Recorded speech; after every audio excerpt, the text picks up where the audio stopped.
ये बोला मैंने। और मम्मा पापा क्या कर रहे हैं? देखो आके हम क्या कर रहे हैं। लाइट चली गई है और हम बोर हो रहे हैं। अभी भूख भी नहीं लग रही तो हम थोड़ा पीनट्स और मखाना रोस्ट कर रहे हैं। अलग अलग इसलिए कर रहे हैं क्योंकि साथ साथ करने में ना या तो ये ज्यादा हो जाती है, कम हो जाती है, वो ज्यादा कम हो जाता है। तो मैं पीनट्स रोस्ट कर लूंगी, पापा वो कर लेंगे। फिर बैठ कर, हमारे यहाँ लाइट नहीं है बाय द वे, तो बैठ कर थोड़ा खाएंगे, बातें करेंगे। और जैसा मौसम है ना उसमें पता भी नहीं चल रहा कि लाइट कब तक आएगी, तो इसलिए डिनर तो बारेगा बाद में, तो हल्की फुल्की भूख के लिए कुछ तो कर लें।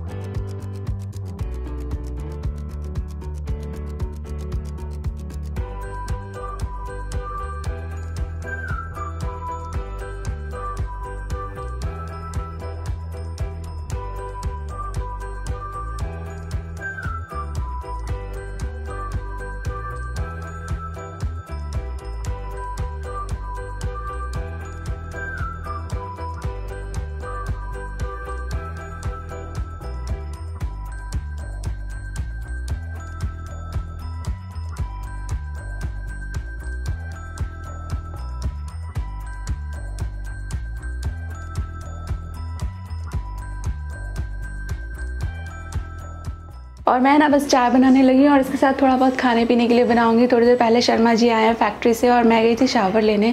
एक्चुअली क्या है ना, हमारे यहाँ पे बहुत ज़्यादा बारिश हो रही है, बहुत दिन हो गए, 3-4 दिन हो चुके हैं, बहुत बारिश है। और 2 दिन से तो अलर्ट भी था कि मुंबई में और इस बेल्ट में बहुत ज़्यादा बारिश होगी। तो बहुत ज़्यादा बिजली कड़कने के साथ ही लगभग नॉन स्टॉप ही बारिश हो रही है। कभी ज़्यादा होती है, कभी वो ड्रिजलिंग जैसा होता है, बट ऑलमोस्ट नॉन स्टॉप बारिश हो रही है। तो इसके चक्कर में हमारे यहाँ पे इलेक्ट्रिसिटी बहुत जाती है, और इलेक्ट्रिसिटी जाए तो थोड़ी बहुत देर में पानी भी चला जाता है। तो सुबह में मैं एक बार गई थी कि चलो अभी मैं नहा के आ जाती हूँ, काम मेरा पूरा हो चुका है। जाके देखा तो पानी नहीं था, तो इस वजह से फिर मैं अभी शाम में नहा के आई हूँ। मम्मी पापा के वहाँ पे इलेक्ट्रिसिटी यूजुअली नहीं जाती है, बट कल से उनके यहाँ पे भी प्रॉब्लम हो रहा है क्योंकि यहाँ पे बारिश ही इतनी ज़्यादा हो रही है ना, बहुत इलेक्ट्रिसिटी का हर जगह इशू हो रहा है। और वो जो बिजली कड़कते हैं ना, वो सब भी बहुत हो रहा है। और मुझे याद आ रहा है, किसी ने मुझे कमेंट किया था कि आपका घर तो बिल्कुल छोटा सा लगता है, मम्मी पापा का घर तो बहुत बड़ा है, आप लोग के घर के सामने ओपन सा है। तो it is such a nice thing ना। मम्मी पापा हमेशा से चाहते थे एक अच्छे खुले घर में अपनी रिटायर्ड लाइफ बिताना। तो it is such a good thing कि इवेंचुअली उनको जैसा घर पसंद था, जैसा घर वो चाहते थे अपने लिए, वो मिल गया। तो चलिए फटाफट से चाय बना लेती हूँ। शर्मा जी मुझे बहुत देर से बोल रहे हैं चाय बनाने के लिए। मैं ज़रा शावर लेने के बाद उन्हें बाल सुखा रही थी, सूखे तो नहीं हैं, मैं ब्लो ड्राई नहीं करती unless it is very necessary. तो थोड़ा सा टॉवल ड्राई ही कर रही थी, और उससे थोड़ा स्किन केयर किया है। तो अभी मैं फटाफट से चाय बना लेती हूँ। और ये जो मौसम है ना, मौसम देखकर पता नहीं क्यों ऑटोमेटिकली ऐसा मन होता है कि पकौड़े वकौड़े खाए जाएं। तो मेरा मन था पकौड़े बनाने का, बट अभी मैं वो नहीं बना रही हूँ। कुछ देखते हैं क्या, बट पकौड़े नहीं बना रही हूँ मैं। आज बनाऊँगी खिचड़ी, जो दाल खिचड़ी होती है ना, वो वाली मसाला खिचड़ी। शायद इसकी रेसिपी मैंने आपको नहीं दी है, और बारिश के मौसम में तो स्पेशली खिचड़ी खाना अच्छा लगता है। तो मैं खिचड़ी बनाने वाली हूँ। और ऐसे कहते हैं खिचड़ी के 4 यार, आपको पता है? मैं अभी कंप्लीट कर देती हूँ खिचड़ी के 4 यार। दही, पापड़, घी, अचार। कुछ लोग उसके साथ चटनी भी खाना पसंद करते हैं। तो मैं जो हमारी आज की खिचड़ी है ना, वो उसके 4 यार के साथ ही बनाने वाली हूँ।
आप लोगों को बता रही थी ना कि अगर शोर आ रहा है तो मेरा वॉशिंग मशीन चल रहा है स्पिन मोड पे।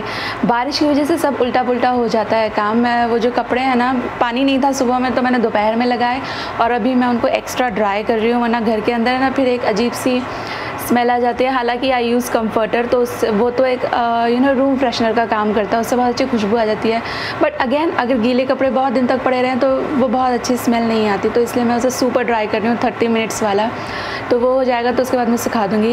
एंड यहाँ आप सामान देखो, ये है अमेज़ॉन का। बेसिकली मैंने 2-3 चीज़ें, 2 ही हैं बेसिकली। बाय द वे ये सब मैंने सैनिटाइज़ करके यहाँ पे रखा हुआ है। तो एक तो ये, हाँ, तो मैं सोच रही हूँ ये शायद मेरा ग्रीन टी है। मैं दिन में एक बार minimum and 2 times maximum green tea लेती हूँ।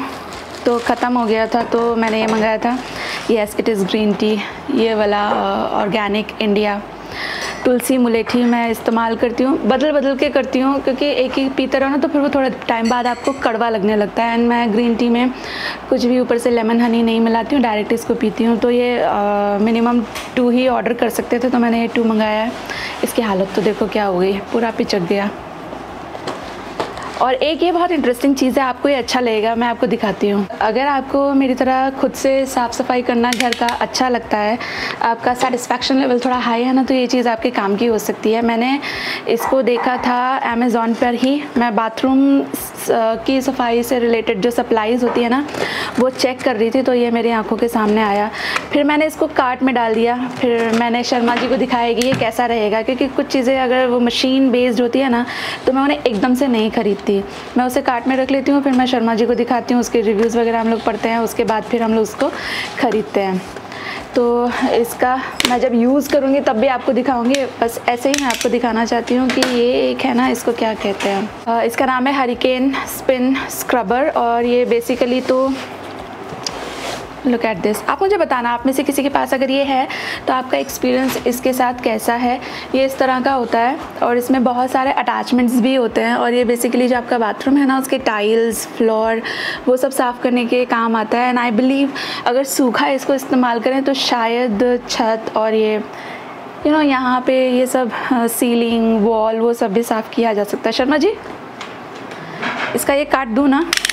आई एम क्वाइट एक्साइटेड इसको यूज़ करने के लिए। इस बार जब मैं बाथरूम क्लीन करूँगी तो मैं इसका इस्तेमाल करूँगी। Yes, look at this. मैं आपको थोड़ा पास से दिखाऊँ। मैं पहले जब बाथरूम क्लीन करती थी ना तो बैठ कर वो स्कॉच ब्राइट का एक हैंडल वाला स्क्रब आता है, उसको मैं इस्तेमाल करती हूँ। और वो क्योंकि इतना छोटा सा होता है तो आपको फ्लोर साफ़ करना है तो बैठ कर साफ़ करना होता है, खड़े होकर साफ़ करना है तो फिर जो टाइल्स है वो खड़े होकर साफ़ कर सकते हो। बट इसमें बहुत अच्छा हैंडल है।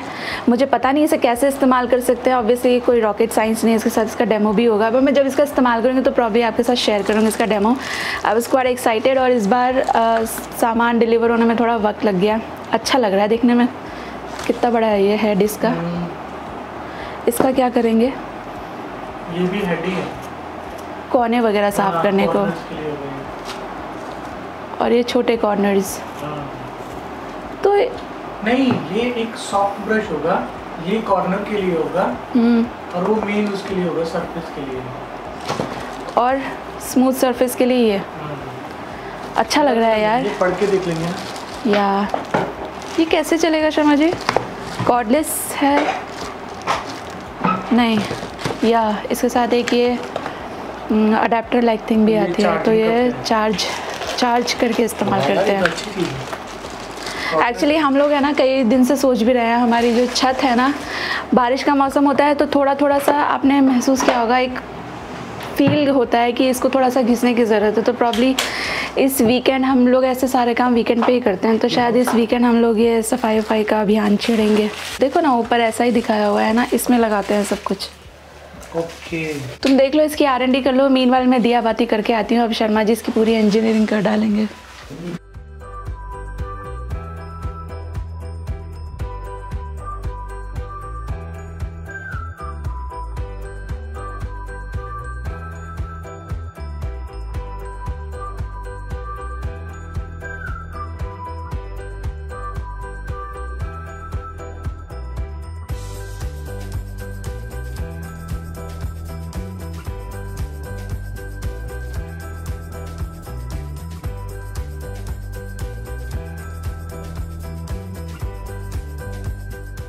खिचड़ी बनाने की तैयारी शुरू करेंगे। इसके लिए चाहिए दाल और चावल। मैं मेजर करके आपको बता रही हूँ।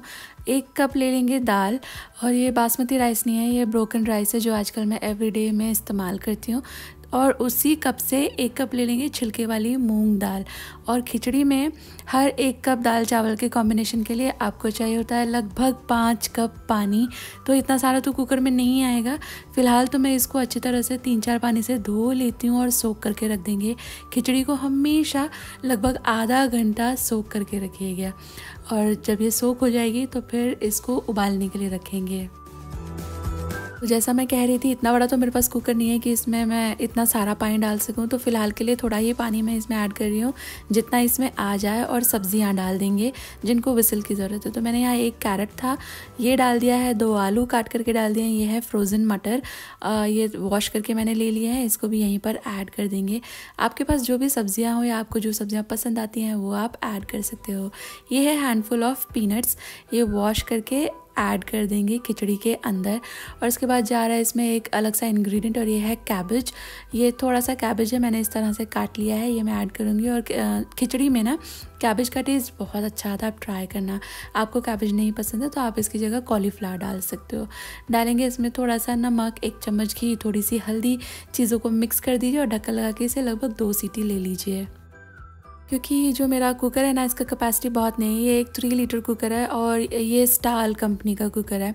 बहुत लोग इंटरेस्टेड होते हैं कि कुकर का ब्रांड बता दीजिए, तो ये स्टाल का है और है बहुत अच्छा, लेकिन ये थोड़ा छोटा है। मैं इसमें बहुत पानी नहीं डाल पाऊँगी, तो अभी मैंने सिर्फ इतना डाल दिया है कि मेरी जो खिचड़ी है ना वो गल जाए। बाद में हम उसको मसाला खिचड़ी बनाएंगे ना, तो उस वक्त तड़का जब लगाएंगे तो जितना कंसिस्टेंसी के हिसाब से पानी की ज़रूरत रहती होगी वो मैं इसमें बाद में ऐड कर दूँगी। मीनवाइल मैं बना रही हूँ यहाँ पे लस्सी।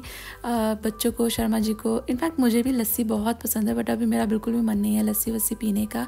दूसरा, मेरे बाल अभी गीले हैं, तो ऐसे वक्त पे ना अगर आपका सिस्टम ऐसा है, हर किसी को ऐसा हो ऐसा नहीं है, बट मेरा सिस्टम ऐसा है, जब मैं मेरा सर गीला होता है ना और मैं ऐसी चीज़ें खा पी लूँ जिनकी तासीर ठंडी रहती हो, तो मुझे ज़ुकाम पकड़ने के चांसेस बहुत हो जाते हैं। तो इसलिए मैं अपने लिए नहीं बना रही हूँ लस्सी। मैंने सिर्फ 3 लस्सियाँ बनाई हैं। और कढ़ाई में मैं डाल रही हूँ घी, लगभग 2 चम्मच, घर के रेगुलर चम्मच मैंने घी डाल दिया है। तड़के की तैयारी हो रही है। 2 बे लीफ डाले हैं, थोड़ा सा ज़ीरा, थोड़ी सी हींग, और इसके बाद करी पत्ता। ये ऑप्शनल होता है, बट आपके पास अगर अवेलेबल है तो डालिएगा, अच्छा टेस्ट आता है। और उसके बाद ये 1 प्याज है, थोड़ा बड़े साइज़ का, ये थोड़ा बारीक काट लिया था मैंने। ये डाल देंगे घी के अंदर, इसको टॉस करना है। एकदम ही लाल लाल इसको नहीं भूनना है, थोड़ा सा भूनेंगे। पहले तो मिडवे मैं यहाँ पे ये जिंजर गार्लिक का पेस्ट डाल रही हूँ। अब ये दोनों चीज़ों को साथ में भूनेंगे, और अब इसको ऐसा भूनना है ब्राउन ब्राउन सा, बहुत ज़्यादा डार्क नहीं करना, थोड़ा पिंक कलर कहते हैं इसको, इस तरह का ये हो जाए तो ऐड करेंगे तो इसके अंदर टमेटोज़। ये 2 टमाटर हैं और 1 हरी मिर्ची भी मैंने इसी के साथ काट करके ऐड कर दिया है। टमाटर डालने के बाद ऐड करेंगे थोड़ा नमक, जिससे टमाटर सॉफ्ट हो जाएंगे। अभी इसको थोड़ा भुनेंगे और जब तक टमाटर सॉफ्ट हो तब तक वेट करेंगे। मीनवाइल खिचड़ी देख लेते हैं। प्रेशर ऑटोमेटिकली रिलीज़ हो जाने के बाद मैंने ढक्कन खोला है। यहाँ खिचड़ी अच्छी तरह पक चुकी है, आलू भी गल चुके हैं, बस ये थोड़ी सी थिक है, तो वो तो कोई चिंता की बात नहीं है, वो अभी देख लिया जाएगा। यहाँ मसाला अच्छी तरह भुन चुका है, ऐड करेंगे ड्राई मसाला, थोड़ी हल्दी, मिर्ची और धनिया का पाउडर, और थोड़ा सा बिरयानी मसाला डालिएगा, बहुत अच्छा डायमेंशन आता है टेस्ट को। हल्दी हमने खिचड़ी उबालते हुए भी डाली थी, तो इस स्टेज पे ज़रा कम ही डालेंगे। अच्छी तरह से जो पाउडर मसाले हैं इस भुना मसाला में मिक्स करके बहुत अच्छी तरह से 1-2 मिनट इसे भून लीजिए। इसके बाद में जो आधा भुना मसाला है वो सेपरेट कर लूँगी अभी के लिए। मेरा थॉट ये था कि इस कढ़ाई में सारी खिचड़ी तो नहीं आ पाएगी ना, पानी मिलाना है मुझे उसमें, तो मैं आधा आधा 2 जगह कर लूँगी, इसलिए मैंने मसाला आधा आधा 2 जगह कर लिया था। कढ़ाई में मैंने आधी खिचड़ी मिला दी है, और इसके बाद मैं इसमें इसकी कंसिस्टेंसी एडजस्ट करने के लिए पानी मिला दूँगी। कंसिस्टेंसी खिचड़ी की थोड़ी सी रनी रहती है और वही खिचड़ी अच्छी लगती है। एकदम ही सॉलिड खिचड़ी होती है ना, वो उतना मज़ा नहीं देती। तो आप इसमें पानी मिला लीजिए आपके हिसाब से, जैसी भी कंसिस्टेंसी आपको चाहिए, और उस हिसाब से नमक वगैरह चेक कर लें। बाद में मुझे लगा कि ये खिचड़ी जो है ये कम है, और दोनों अगर मतलब सारी खिचड़ी अगर मैं तड़का लगा दूंगी तो वो ज़्यादा हो जाएगी, तो मैंने थोड़ी खिचड़ी बचा दी है। बाकी मैंने मसाला और एक्स्ट्रा खिचड़ी यहीं कढ़ाई में ही मिला दी थी। इतना खिचड़ी हम चारों के लिए इनफ है। कंसिस्टेंसी देखें बिल्कुल ही ठीक हो गई है। खिचड़ी को अच्छी तरह से उबाल आ चुका है। 5-7-10 मिनट लगभग मैंने इसको पका लिया था। मिलाएंगे इसमें थोड़ा सा हरा धनिया, मिक्स कीजिए और ये बहुत अच्छी आपकी खिचड़ी होगी तैयार। यहाँ थोड़ा घी गर्म हो रहा है तो बस अब इसे सर्व करेंगे। एक बड़े से बोल में मैं ये खिचड़ी जो है सर्व कर रही हूँ। इस बोल में खाने से ना एक तो आपकी जो क्वांटिटी है ना वो रेगुलेटेड रहती है, दूसरा अच्छी तरह गर्म रहता है खाना देर तक। और यह दुरुस्त किया हुआ घी खिचड़ी के साथ एकदम डायरेक्ट जमा हुआ घी नहीं खाते हैं, गरम करके घी खाइए। दही भी मैंने तैयार कर लिया, थोड़ा सा रायता जैसा और अचार भी। तो ये है आज की प्लेट, खिचड़ी विद दही, पापड़, घी, अचार। खाना पीना हो गया हमारा, किचन विचन थोड़ा बहुत साफ़ कर लिया है मैंने। अभी वो तो सब चलता ही रहेगा, बट मैं आपको बताना चाह रही थी खिचड़ी बहुत अच्छी लगी। शर्मा जी को बहुत ज़्यादा पसंद आई। वो तो खिचड़ी लवर आई टेल यू। मेरी सासू माम एक बहुत सादी खिचड़ी बनाती है, उसकी रेसिपी मैं आपको दे चुकी हूँ। उसमें सिर्फ अजवाइन डलती है, कोई ख़ास ज़्यादा मसाला नहीं डालते, हल्दी, अजवाइन, नमक बस। उसमें लाल मिर्ची भी बहुत कम डलती है, मतलब डलती ही नहीं है, अलग से तड़का बना के डाल देते हैं अगर आपको लाल मिर्ची चाहिए तो। और वो जब आपकी तबीयत ठीक नहीं होती तब के हिसाब से बहुत अच्छी है ये वाला खिचड़ी का रेसिपी। और मैं भी वो बनाती हूँ तब जब एसेंशियली खानी पड़ती है कि आपको फीवर है, आपको लाइट खाना है वगैरह वगैरह। अदरवाइज़ खिचड़ी मैं थोड़ी सी मसाला करके ही बनाती हूँ। और मैं किसी भी तरह की खिचड़ी नहीं खा सकती, मुझे सिर्फ थोड़ी सी मसाला वेजिटेबल वाली खिचड़ी होती है तो मुझे पसंद आती है। तो मैं बोल रही थी शर्मा जी को हर तरह की खिचड़ी पसंद आती है और ये वाली भी खिचड़ी उनको बहुत पसंद आई और उसको मैंने सब चीज़ों के साथ सर्व किया तो शर्मा जी देखकर खुश हो गए। अदरवाइज हम लोग क्या करते हैं, ऐसे हम लोग चूज़ कर लेते हैं कि मुझे घी चाहिए, मैं दही से खाना चाहता हूँ, मैं अचार से, सारी चीज़ें मैं हमेशा सर्व नहीं करती। वो तो आपको अच्छी तरह से दिखाने के लिए भी मैंने किया, सो दैट आपको भी आइडिया मिले और अच्छा लगता है। और बस एक गुड न्यूज़ आपके साथ शेयर करनी थी, वो ये कुछ बड़ी बात नहीं है, वो ये है कि मेरे बच्चों के एग्ज़ाम कल ख़त्म हो रहे हैं, कल उनका लास्ट एग्ज़ाम है।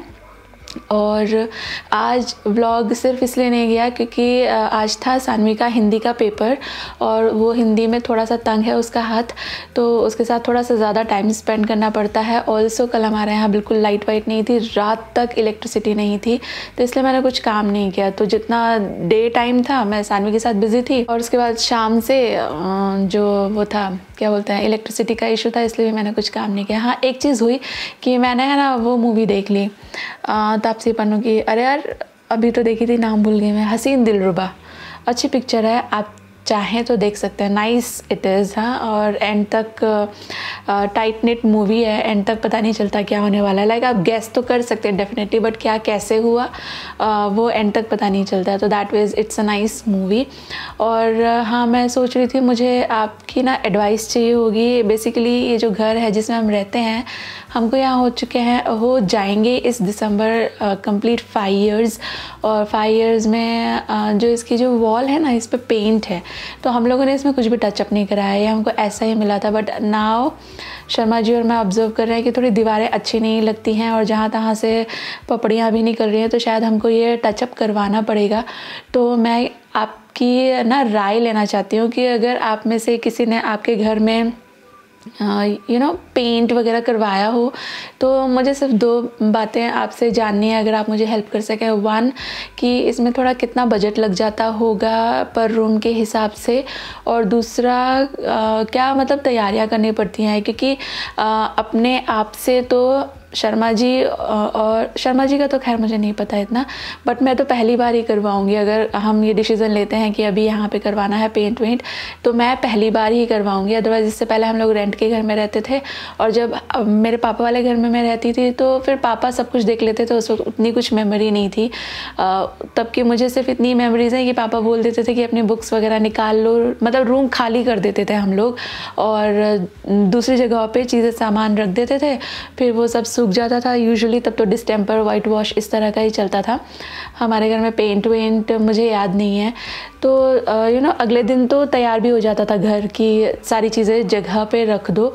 बट अभी तो क्योंकि इसमें पेंट है तो मुझे लगता है पेंट ही करवाना पड़ेगा और इसमें कितना वक्त लगता है। ऑल्सो मेरा घर थोड़ा सा स्पेस कम है, तो ये चीज़ उठा के उधर रख दो, इसकी तो पॉसिबिलिटी ही नहीं है। थोड़ा बहुत ही यहाँ से उठा के यहाँ, यहाँ से उठा के यहाँ रखा जा सकता है। तो वही मैं मतलब सीरियसली राय जानना चाहती हूँ आपकी, अगर आपने कभी करवाया है तो आपका क्या एक्सपीरियंस रहा, मुझे क्या बातें ध्यान में रखनी चाहिए ये सब करने से पहले, डिसीज़न लेने से पहले। तो अगर आप शेयर कर सको तो बड़ी हेल्प हो जाएगी। और बस इसी के साथ आ गए हम इस वीडियो के एंड पर। उम्मीद करती हूँ वीडियो आपको अच्छी लगी है। खिचड़ी ज़रूर ट्राई करना, बहुत ईजी है। और खिचड़ी में आपको बताओ, आप है ना, हर दाल के साथ खिचड़ी बनती है, काली दाल के साथ भी खिचड़ी बनती है, बस वो धुली हुई उड़द दाल होती है ना उसके साथ नहीं बनती। काली दाल के साथ बनती है उड़द की काली दाल, चना दाल, अरहर दाल, मसूर दाल एंड मूंग दाल, सबके साथ खिचड़ी बनती है। बट इन सब में हेल्दीएस्ट मूंग दाल की होती है, क्योंकि मूंग दाल काफ़ी ज़्यादा हेल्दी दाल होती है इन सब दालों में कंपैरेटिवली, और ये पेट के लिए अच्छी होती है। और अगर आपको रेगुलर बेसिस पे कॉन्स्टिपेशन की शिकायत हो ना, तो फिर आप हफ्ते में 2 बार मूंग दाल की खिचड़ी ज़रूर खाइए, आपको इससे आराम लगेगा। और मैं आपको बाय बोल रही थी, मैं फिर बातें करने लगी। ऐसे मम्मी लोग होते हैं ना, मुझे याद है हमारे घर में कोई आंटी मिलने आती थी तो बैठकर बातें कर रहे हैं, फिर ठीक है बहन जी मैं चलती हूँ, फिर खड़े होकर बातें कर रहे हैं, फिर दरवाजे पे बातें कर रहे हैं। तो उसी तरह समटाइम्स हो जाता है जब मैं आपसे बातें करती हूँ। तो फाइनली आ गए इस वीडियो के एंड पर। मैं लूँगी आप सभी से इजाज़त, मिलूँगी एक नए वीडियो के साथ जल्दी ही। तब तक आप सभी रखें अपना ढेर सारा ख्याल। Bye bye, take care.